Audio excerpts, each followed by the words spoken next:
Donna and I tied the knot 8 years ago after graduating from college. Around the same time, we both landed good jobs and started saving up for our dream home right away. We don't have kids yet. I've been wanting them, but Donna just isn't interested in being a mom in any way. That's been the main issue in our marriage. We had our first encounter in college, and we've always been open to trying new things, though nothing too wild. Our bed life used to be active and regular until about 4 months ago. What really brought us together in college was our shared love of bird watching. We both enjoyed being outdoors, searching for new bird species. We met on a birding hike and realized we clicked. It was nice to have someone to go on adventures with who shared my interests. Our first time having closeness was in the woods, and Donna ended up loving that as her favorite spot for this. She's more of an LL Bean or Land's End kind of girl, never into fancy lingerie, preferring simple underwear like Hanes. I always found her attractive with her shoulder-length brown hair and Mediterranean complexion. She has a perfectly round figure. I had a feeling one reason Donna wasn't keen on having kids was her fear of losing her looks. I really liked Donna's thick, dark hair. She was hesitant about shaving extra body hair because she thought it might grow back thicker, but I found it charming and loved her deeply. Lately, I'd been working a lot, putting in too much overtime. Donna usually got home before me, changed, and went bird watching until sunset. She kept a detailed log of the birds she saw, even though they were usually common. She was almost obsessive about it. I'd arrive home late, exhausted, and often fell asleep on the couch while watching TV. I realized I wasn't being a good husband or companion. After a few days without closeness, I expected her to initiate, but she didn't. She seemed relieved when I didn't try to get physical. That worried me. Growing up, I had a bad temper and would lose control easily, even getting into fights. By the time I finished high school, I learned to control it. Donna didn't know about my temper, and she never did anything to push me over the edge. That's one reason I was drawn to her. My parents never brought it up to her. I adjusted my workload and schedule to have more time with Donna. I told my boss I'd taken on too much, and he understood. Now I had to fix things with my wife. I didn't suspect her of cheating, but I knew she wasn't happy with the attention I gave her. Donna, do you think we need a vacation? No, I don't think so. Maybe a short one if you can manage. I was thinking a week or two somewhere quiet and romantic. We haven't been spending much time together lately. Ryan, I don't think either of us wants to be away from work that long. Let's stick to saving for the house. Donna, I know the house is important, but we need more time together. After work, I'm too tired to do much, and weekends are full of chores. Darling, I'm happy with a short trip nearby, but a full vacation is too much for me right now. I don't think I'm ready for that. Maybe I'm just stressing too much.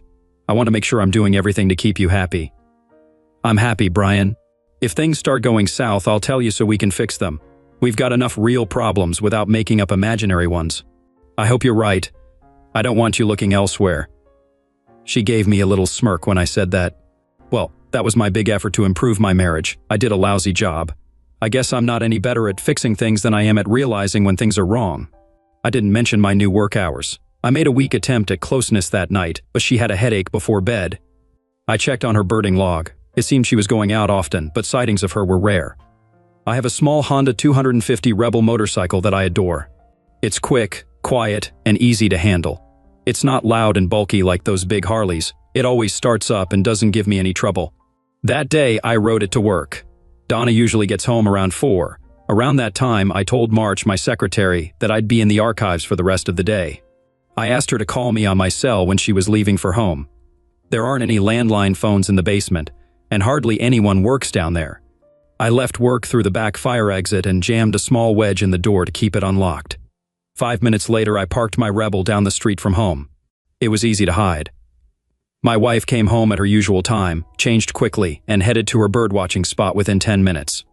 I knew where she was going, so I didn't follow too closely. 10 minutes later, her Volvo was at the Rainbow Mountain Main Trail parking area.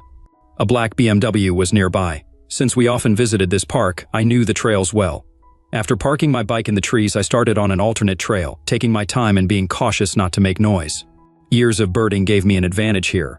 Every few minutes I stopped to scan ahead with my binoculars.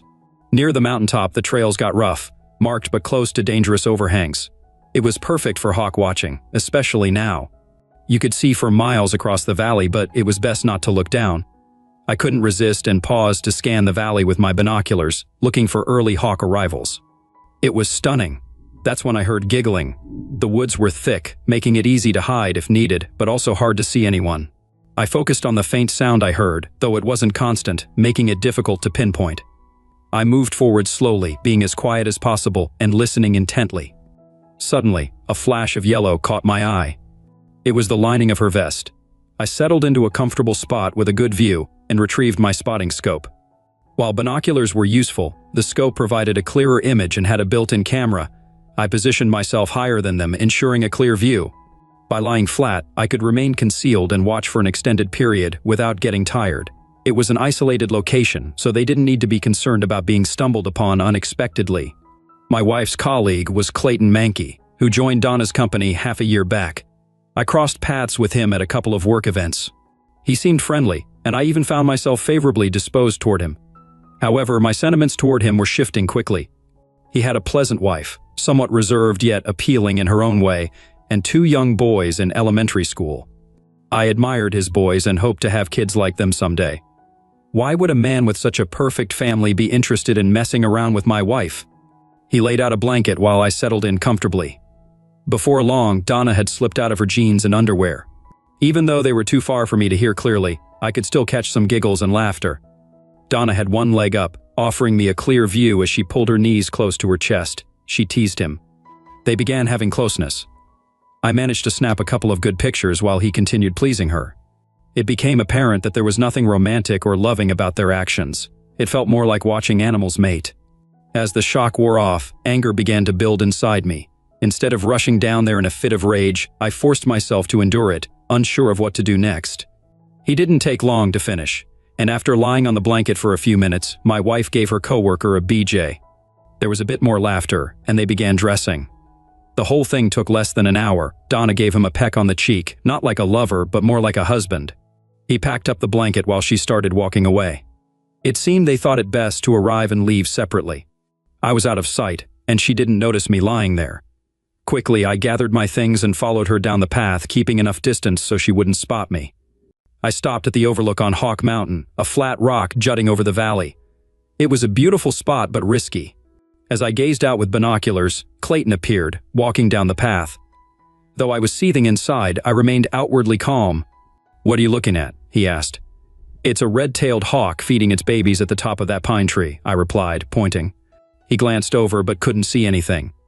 "Which tree?" he inquired. "That one, filled with pine cones," I gestured. "I still can't spot it," he said, moving closer to the edge. Then, turning to me, he asked, "Have we met before?" "Yes, we have. I'm Brian Powers, Donna's her husband," I answered. His eyes widened, and his last words were, "Oh crap," as I gently nudged him over the edge. Time seemed to slow as he fell, though it was only about 4 or 5 seconds. Looking down, I saw my phone ringing. Clayton lay motionless, his leg twisted unnaturally. I observed him for a moment, intrigued as I answered the call. "Hi March, what's up?" "I'm heading out now. Will you still be downstairs?" "No, I'm almost done. I'll be back up in about 10 minutes. "All right. I left 2 letters on your desk for you to sign. They need to be sent out first thing tomorrow morning." "No problem. Thanks, March. See you tomorrow." It took me longer than expected to return to the office, but it didn't matter since March had already left. I signed one of the letters she had left before heading home. I changed out of my hiking shoes into Oxfords, tossing the boots in a dumpster a few blocks away. Donna was surprised to see me home early. They discovered Clayton's body the next day. It made the evening news, and Donna was upset by it. He didn't show up for work today. People were speculating if he was sick, but his wife mentioned he didn't come home yesterday. Why was he up on Rainbow Mountain? Was he into bird watching or something? Donna hesitated. "I don't think so." "Did you go up there after work yesterday?" I asked. She paused. "No, not yesterday. I had some laundry to do. I wonder if anyone saw anything. It's usually quiet up there during the week." "Well, I suppose I should dig out the black suit," I said casually. Donna shot me a quick glare, seeming upset that I was being a bit too casual about Clayton's death. "Sorry, honey. I know you and Clayton work together. I didn't mean to make light of his passing." That night, I noticed her quietly crying after we went to bed, but I didn't say anything. 2 days later, I was approached at work. "Hi, I'm Detective Felix Green. Do you have a moment to answer some questions?" "Sure. What can I do for you?" "Did you know Clayton Mankey?" "We worked at the same place, but we weren't close. Just met him at a few work events." "Is this about his accident on Rainbow Mountain?" "We're trying to wrap things up. Your wife and Mr. Mankey were friends, and we want to ensure there's no issue there." "What relationship?" They work together, that's all. Your wife told us this morning she was with Clayton on Rainbow Mountain just before his accident. That's not possible.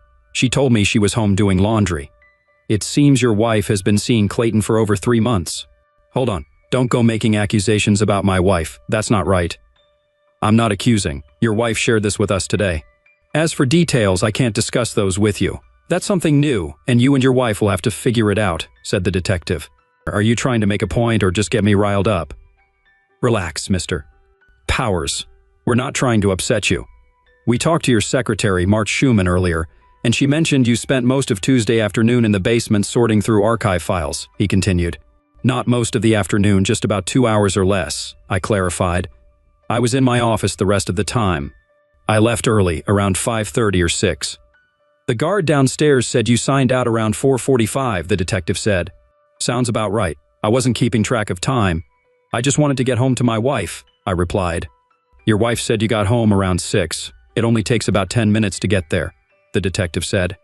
Did she mention I was there the rest of the evening? I asked. Relax, Mr. Powers. Everything's okay. We're just checking some details to make sure nothing's overlooked, the detective reassured me. You really didn't know about your wife and Clayton's relationship, did you? No, but I'm sure it'll be a big topic at dinner tonight. Felix Green gave me his card, excused himself, and left quietly. I was furious. I swear smoke was coming out of my ears.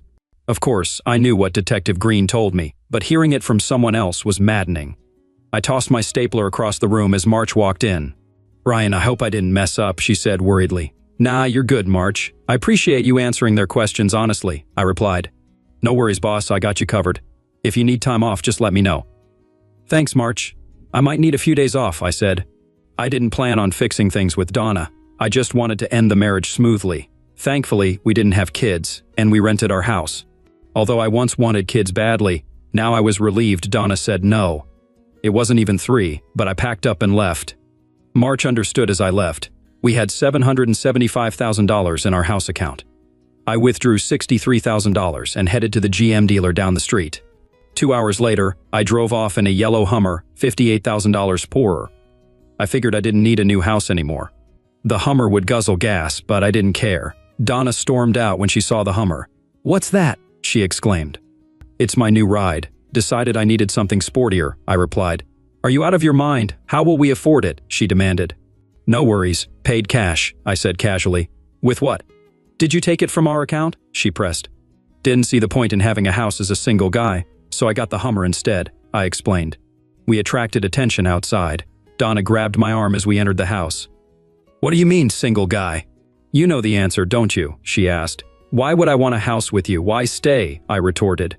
Come on, Brian, you're talking crazy, she said, trying to reason with me. Just calm down and talk sensibly. All right, dear. Detective Green came by today and spilled the beans about your thing with Clayton Mankey. You were with him on Rainbow Mountain yesterday, yet you said you were home doing laundry. Care to explain? I didn't want to upset you. Clayton and his wife were having issues, and since he was new here, he didn't have anyone to turn to. I was just lending him an ear. Why not meet at Denny's or Starbucks instead? Why Rainbow Mountain? Clay was emotional and didn't want to break down in public. I went for coffee. Donna sat there quietly, waiting for my next move. It felt like a game. I was ticked off she was playing along. It's all nonsense, and you know it. I'm hurt that you think so little of me to try something like this. You and Clayton have been together for over 3 months, cheating on me and his wife. I'm sick of your childish lies. Grow up or shut up. You don't know what you're talking about. Just because you say something doesn't make it true. There's nothing between Clayton Mankey and me except friendship. If you have proof, show it. I'm in a tight spot here. I have pictures, good ones, but if I show them, I'd have to admit I was on Rainbow Mountain when Clay died. I can't do that. I'm trying to think fast, but it's tough. I'm sweating with anger, fists clenched, veins bulging. I have some nice pictures, Donna. Would that be proof enough? Pictures of what? Where? Pictures of you two having closeness in a motel room, I said desperately. Huh? That proved you're lying. Donna froze, realizing what she had admitted. In her attempt to prove me wrong, she slipped up. She didn't finish her sentence. Her eyes glared, her lip quivered with anger. She hated losing. You son of a witch. I'm done talking about this, and you're not divorcing me. You can sleep in your fancy truck because you won't be in my bed anytime soon. Or maybe never. Fix your own dinner and leave me alone. Are we still going to the funeral together tomorrow? Forget it. It was a weird funeral because Clayton and his wife Emily weren't from around here. I don't know why she chose to bury him here instead of their hometown. Maybe she was upset about how he died and didn't want to explain it to their folks. Most of the attendees were from Donna and Clayton's office. After the service, people went by to give their condolences to the widow. When we got there, Emily sent the boys to a friend. Donna reached out her hand, but Emily stared her down. "You've got some nerve showing your face here, you homewrecker. You wrecked my marriage, tore apart my family, and now you have the guts to come here and gloat. If I ever see you again, I'll tear you apart. You can count on that." Donna was speechless. She didn't know what to do. She started to say something but changed her mind and walked back to the car. Some people nearby heard the whole thing. I looked at Emily as she watched Donna walk away. She was filled with hate. "I'm sorry if she did anything to upset you. I'm sure it wasn't on purpose. Grow up. She cheated on you and you're defending her. What kind of man are you? Go comfort your cheating wife. You were just getting on my nerves, and I don't need that right now." I nodded slightly and headed back to the car. Donna stayed quiet during the ride home, but once we reached the house, she let it all out. "You jerk. Why did you force me to go to that stupid funeral just to embarrass me? And don't tell me it was because a lot of your work buddies were there. Why did she pick on you? Forget it. You're full of it, you big-mouthed jerk." She stormed inside and I didn't hear a peep from her the rest of the day. I ended up sleeping in the spare room after that. I wasn't interested in being intimate with her anymore, so her decision was actually a relief. Around noon the next day, I drove over to Emily M's place. I didn't know what I was going to say, but I felt like I should apologize. She was in the garage with the boys, sorting through some boxes. "Hey, sorry to bother you, but I wanted to apologize for anything I might have done to upset you yesterday." She just glanced at me and kept on working. Eventually, she turned to me. "Listen, I've got a lot going on right now. I need to sort out the mess my husband left behind and figure out how to move on with my life. I really don't have time for any complaints. Can I help you with something?" "Are you serious?" "Yeah, I've got some time and I don't mind lending a hand." "All right, grab some of those trash bags and follow me." We headed into the house and up to the main bedroom. "This is Clay's closet and this is his dresser. Take everything out and put it in the bags. Once you're done, you can take them to Goodwill. Can you handle that?" "Sure can." The boys pitched in. Josh and Terry were great kids, about 8 and 6. It didn't take long before we were carrying the bags of clothes and shoes down to the Hummer. I dropped them off downtown and returned to the house. "Now what?" "It's okay, Mr. Powers. You don't have to do anything more. You shouldn't feel obligated because of what your wife did." "Do you know exactly what happened, or is it mostly guesswork?" "A bit of both, but I'd rather not talk about it in front of the boys." "Can we discuss it later? Come by tomorrow. I need to clear out the basement and garage if you don't mind helping while we talk. The boys have a playdate with some friends from school." "That sounds good, but I'll miss having the boys around." As I drove off, I felt somewhat relieved. I felt remorseful for ending Emily's husband, but I believe he deserved it. I think Emily felt the same way. I had no clue what to do about Donna. I couldn't understand why she was resisting the divorce. My wife was cooking chili when I arrived home. I thought I'd try to get her to open up a bit before dinner. "Donna, given what's happened lately, do you think it might be better if we considered separating?" "No, not really. It seems pretty clear now that you and Clayton were having an affair. I assume you weren't happy with our arrangement. Care to explain?" "There's not much to say, Brian. Spending time with Clay at work and elsewhere made me realize our visions for the future didn't align. You saw me as a stay-at-home mom, but I wanted more. I didn't want to upset you by bringing it up." Brian faced a similar situation with Emily. She wanted what you wanted, and I wanted what Brian wanted. We ended up comforting each other, and things went further. He wasn't better, just different. Considering what you've said, wouldn't a divorce make sense? No way. I'm not giving up my home and comforts over a disagreement. I'm staying put. You can't kick me out. I haven't done anything to warrant it. If you won't leave, we'll just have to act like a married couple under the same roof. I'm not ready to throw in the towel. Why not, for heaven's sake? I don't want to discuss it anymore. Can we drop it? Dinner was silent. The chili seemed extra spicy, and not long after, I started feeling sick. After multiple trips to the bathroom, I began vomiting. "Donna, I'm feeling really unwell. Can you take me to the emergency clinic?" "No way. Desperate Housewives is about to start. If your stomach hurts, take a Tums." "It's more serious than that, Donna. Please? Drive yourself. You're acting like a baby." I grabbed my keys and headed to the car. My neighbor was taking out the trash and asked what was wrong. I explained, and he drove me to the hospital emergency room. The next thing I knew, I woke up with sunlight streaming through a window. I turned to the other side and saw Detective Green reading a magazine. "Good afternoon, Mr. Powers. I thought you were going to sleep all day. Why are you here? What happened? And what time is it?" "Hey, I'm the one asking questions. Relax and things will come back to you. Sorry if I got a bit anxious." "Understandable given the circumstances, Brian. It seems like you ate some bad chili last night. Luckily, your neighbor got you here in time. They had to treat you and give you some medicine I can't pronounce. I think you had a high and low enema or something like that."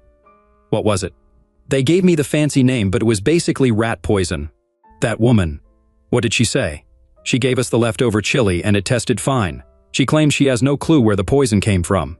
She ate the same food and was fine. We searched the house and garage but found nothing. So, what's your plan?" "Nothing for now." At that moment, the doctor and a nurse entered. He checked me over while the nurse took another blood sample. He said I could go home when I felt ready and handed me a paper with bland food options. I borrowed Detective Green's phone and called Emily to apologize for missing our meeting, but Felix took his phone back. "Why would your wife want to end you, Mr. Powers?" "I'm not sure. Why did she end Clayton Mankey? Do you have proof?" "No, I don't.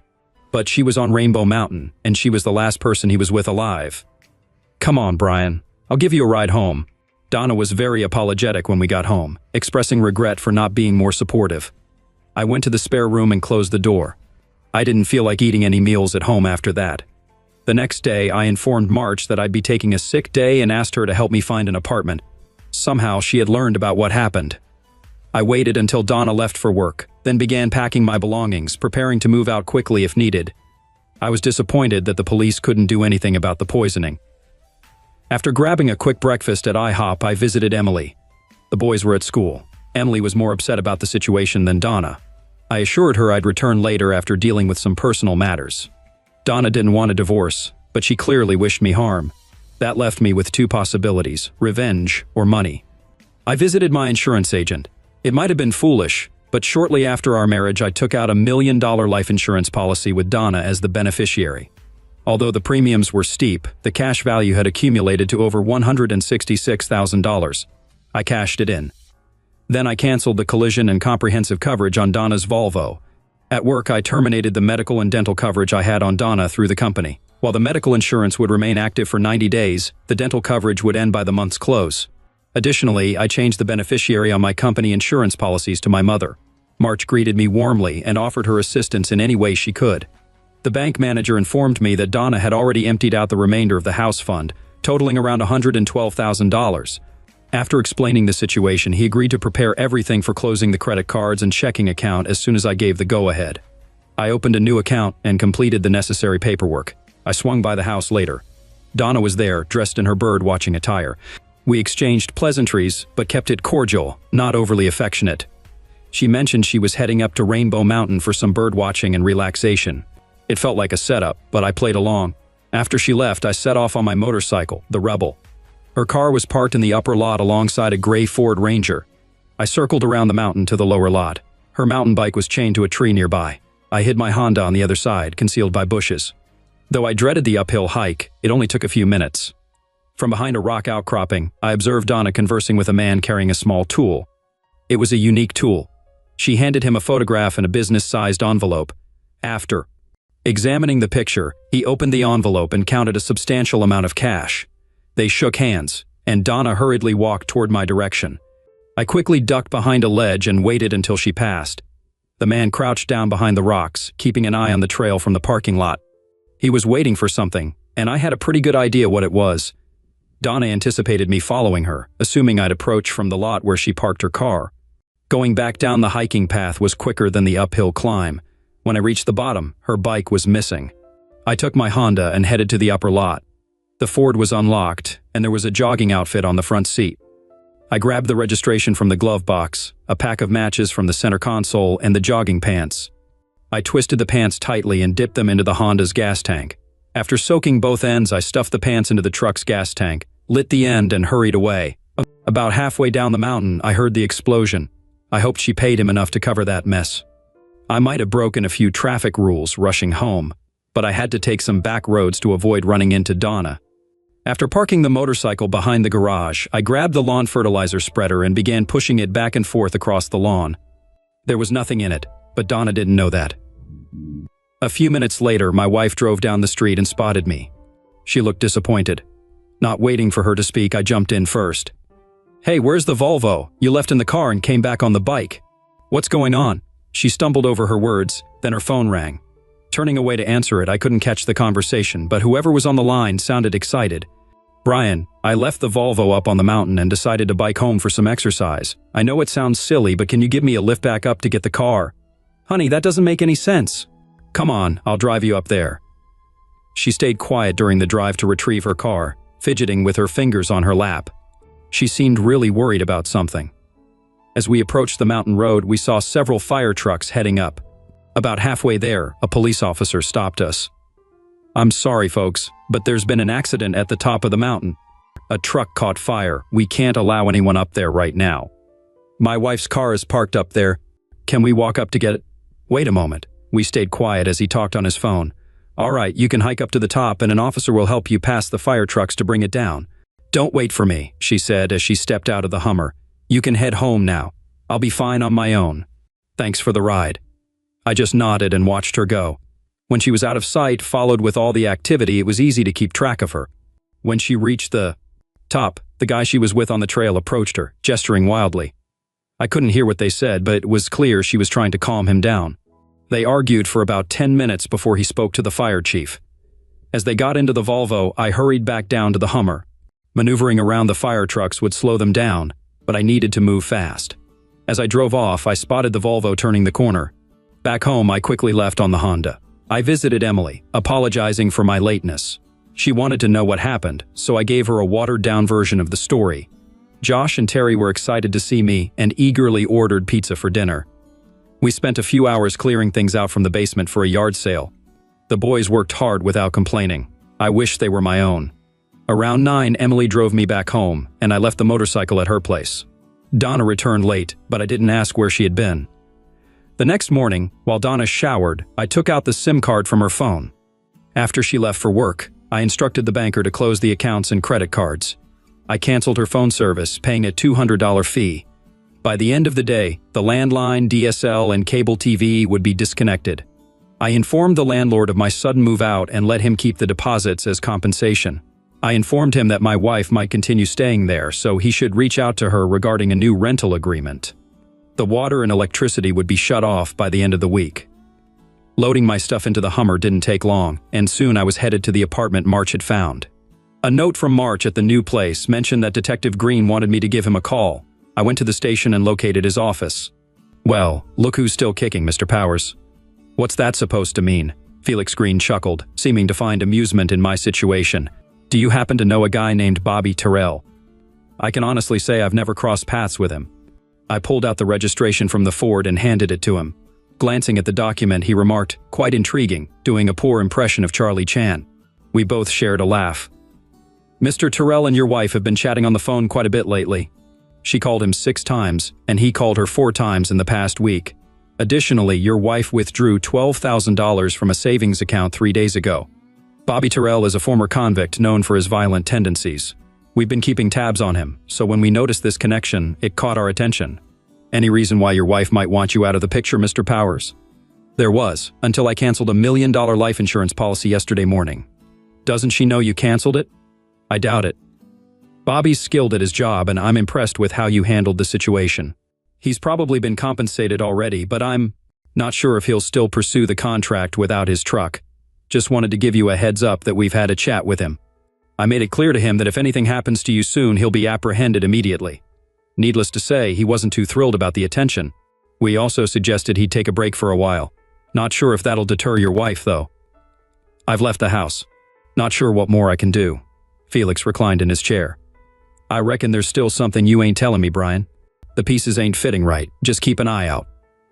I went straight to see Emily. She agreed to grab lunch, and I was relieved she enjoyed sushi. I tried to fill her in on the situation, but I was being vague. There was plenty I wanted to spill but couldn't. She shot me a few curious glances, and instead of clarifying, I changed the topic. Lunch dragged on. She easily persuaded me to come over for dinner that night. I apologized for being all over the place, and she just chuckled it off. I felt at ease with her. The next morning, I felt ready to return to work. I had a blast the previous night with Josh and Terry. Emily and I had a big weekend planned, and I was excited about it. Funny thing, I didn't miss Donna at all. In fact, I was relieved not to have to deal with her anymore.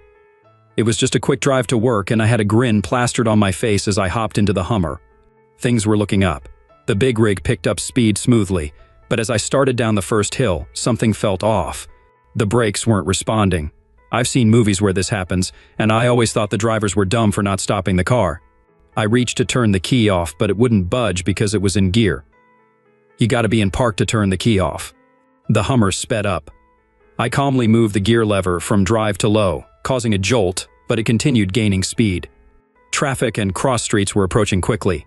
I was going even faster now. On the left, there was a cemetery with a grassy slope rising from the street.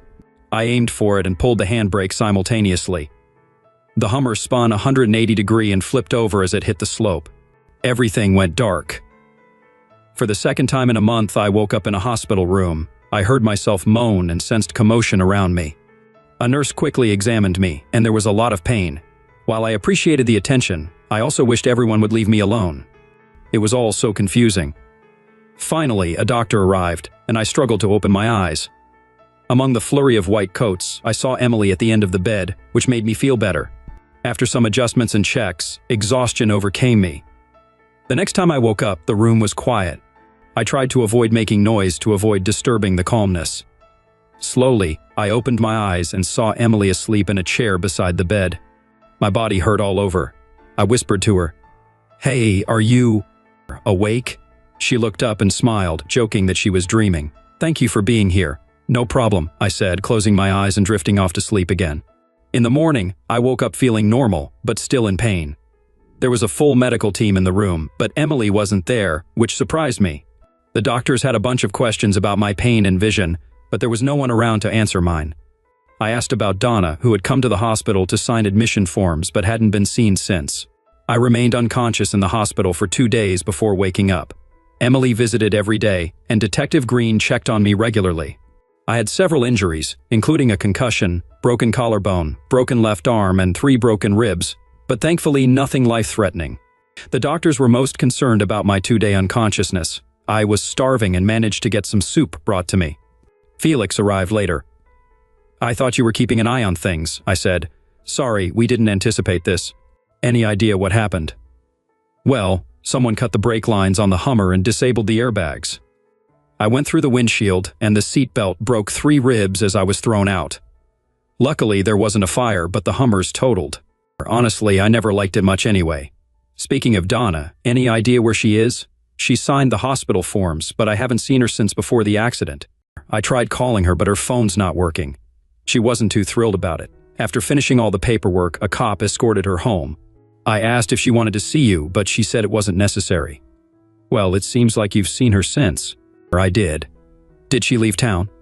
"We went to the house and looked around. Her purse was there with a lot of cash, nearly $8,000. She left behind her driver's license, credit cards, and personal stuff. It doesn't seem like she'd leave town without taking anything. We think she's just missing." "Any clue how the Hummer got messed up?" "We're clueless." "Bobby Terrell?" "Nope." Believe it or not, Bobby Terrell was in a hospital in Philly. A couple of guys took him there and made it clear they didn't want anything bad happening to you. "Anyone you know in Philly, Brian?" "Damn, Felix. I don't know anyone in Philly." "Really? I've no idea who you're talking about." "I believe you. Gotta go now. If you need anything, just ask." "How about a guard at the door?" We chuckled a bit. As Felix left, Emily walked in. "Hey, the doc said you can leave tomorrow if you've got somewhere to go." "I told him you'd be staying with me. I got instructions on how to care for you, and a visiting nurse will come by daily. The doc will see you in a week." "All right, sounds good to me. Who's going to give me my sponge baths?" "You or the visiting nurse?" "Your call, I guess. At least both my legs work. I can use the bathroom on my own and sit up. To eat at the table like normal." The pain meds made me queasy, so I tried to stop taking them soon. Emily and the boys were great company. I enjoyed my recovery. We stayed indoors the first week, then I had her drive me by the old house. The landlord was there, wondering about renting it out since Donna was missing. We sorted out a plan to clear out our stuff. March visited me at Emily's place. She had been going to the hospital daily and had become acquainted with Emily. They got along well. While I was getting ready to return to work, I planned to stay with Emily and the boys a bit longer. My healing process went smoothly. I continued living with Emily and the boys. After about 3 months, our relationship turned from friendship to romance. I moved into the master bedroom without much fuss. Josh and Terry seemed to think it was natural. We started going out together and attending social events. I even began attending PTA meetings. The only issue was that I was still legally married to Donna. I kept in touch with Felix regularly, but there were no updates. Eventually, I decided to ask the court to declare Donna legally deceased so I could marry Emily. I took her to a cozy Italian restaurant. After enjoying a nice bottle of wine and a delicious meal, I was ready. Emily, I know it hasn't been very long for either of us, but I truly believe I want to spend the rest of my life with you. Would you consider marrying me? Is that a hypothetical question, or are you proposing? I'm proposing. Will you marry me? Yes, but there's one small hitch. What's that? You need to meet my family in Philadelphia.